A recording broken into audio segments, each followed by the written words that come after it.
Muli magandang gabi po sa ating lahat at patuloy po tayo sa ating ginagawang daily devotion at nandito na nga po tayo sa Hukom chapter 3 at ang aking pong i-share dito po sa verses 1 to 5 po at sinasabi nga po sa talatang ito, itinira ang ibang bayan upang subukin ang Israel. Niyaan ni Yahweh na manatili sa lupain ang ilang mga bansa upang subukin ang mga Israelitang hindi nakaranas makipagdigma sa Kanaan. Ginawa niya ito upang turuang makipagdigma ang lahat ng salinlahi ng Israel, lalo na ang mga walang karanasan sa digmaan. Ang mga naiwan sa lupain ay ang 5 lungsod ng Pilisteo, lahat ng lungsod ng mga Kananeo, mga taga-Sidon at mga Hibita na naninirahan sa bundok ng Lebanon, mula sa bundok ng Baal Hermon hanggang sa pasong Hamat. Ginamit sila ni Yahweh upang subukin kung sumunod o hindi ang mga Israelita sa mga utos na ibinibigay niya sa kanilang mga ninuno sa pamamagitan ni Moises.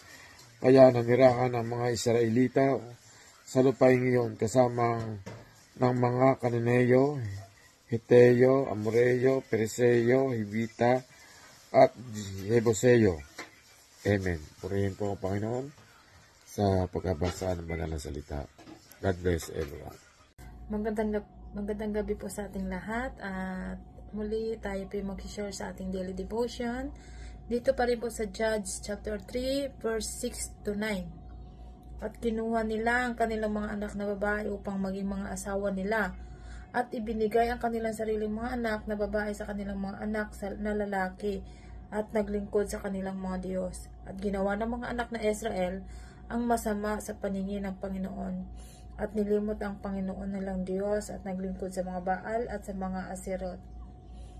Kaya't ang galit ng Panginoon ay naggalab laban sa Israel at kanilang ipinagbili sila sa kamay ni Chusan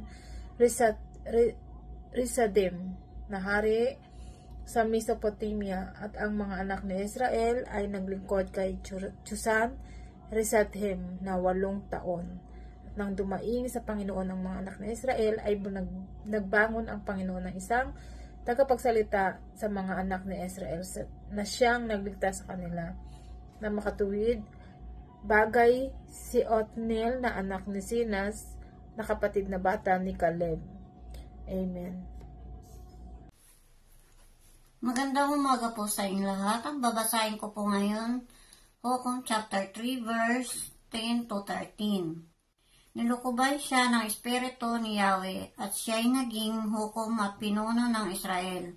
Nakipagdigma siya labang kay Kusharinsalatim na hari ng Mesopotamia.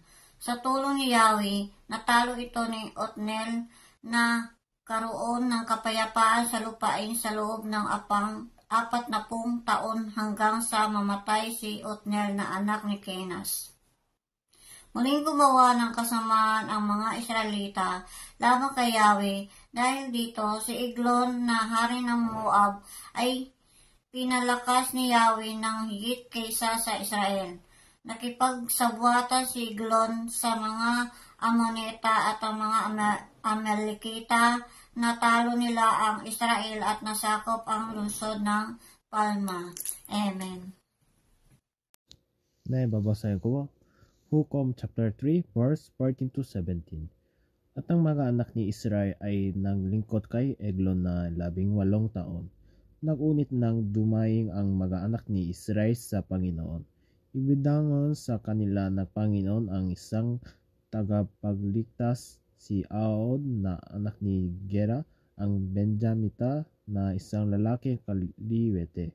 At ang mga anak ni Israel ay nagpadala ng isang kaloob sa pamamagitan niya kay Eglon na hari si Moab. At si Aod ay gumawa ng isang tabag na may 2 talip, na may 1 siko ang haba, at kaniyang ibinikis sa loob ng kaniyang suot. sa kaniyang dakong kanang hita, at kaniyang inihandok ang kaloob kay Eglon na hari sa Moab, at si Eglon ay lalaking napakataba. Amen.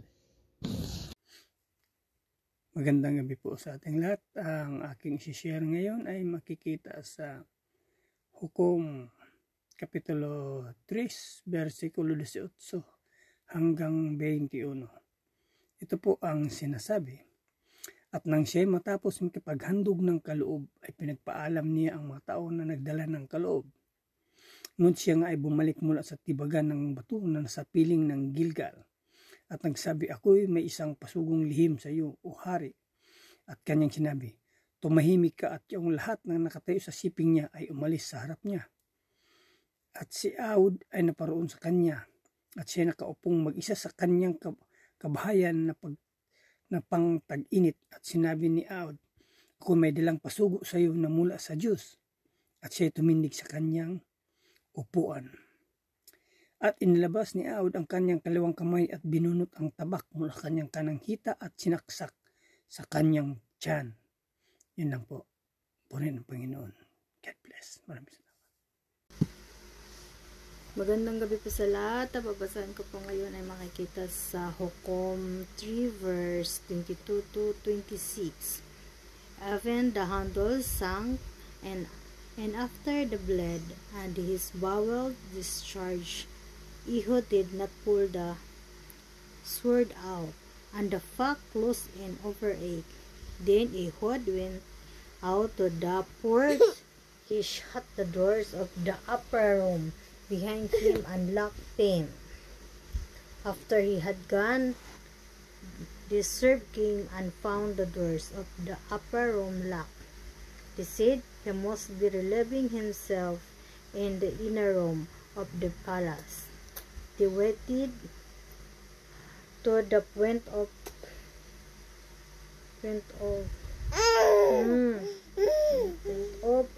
embarrassment that when he did not open to the doors of the room. They took a key and unlocked them. There they saw their Lord falling to the floor dead. While they waited, Ehud got away.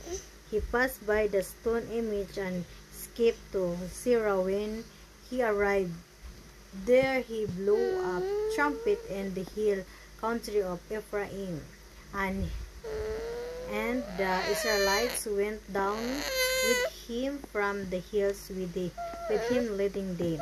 Yun lang po, parin ang Diyos. God bless. Muli po, magandang gabi po sa ating lahat. Ang aking babasahin para sa day 4 ay matatagpuan sa Hukom or Judges chapter 3 verses 27 to 30. Ito po ang sinasabi.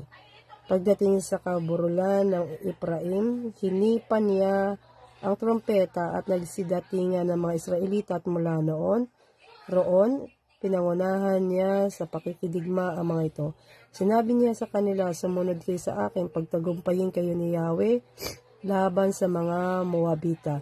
Kaya't sila'y sumunod sa kanya at nasakop nila ang tawiran ng mga Moabita sa Jordan. Wala silang pinatawid doon kahit isa. Nang araw na iyon, nagwagi ang mga Israelita laban sa mga Moabita.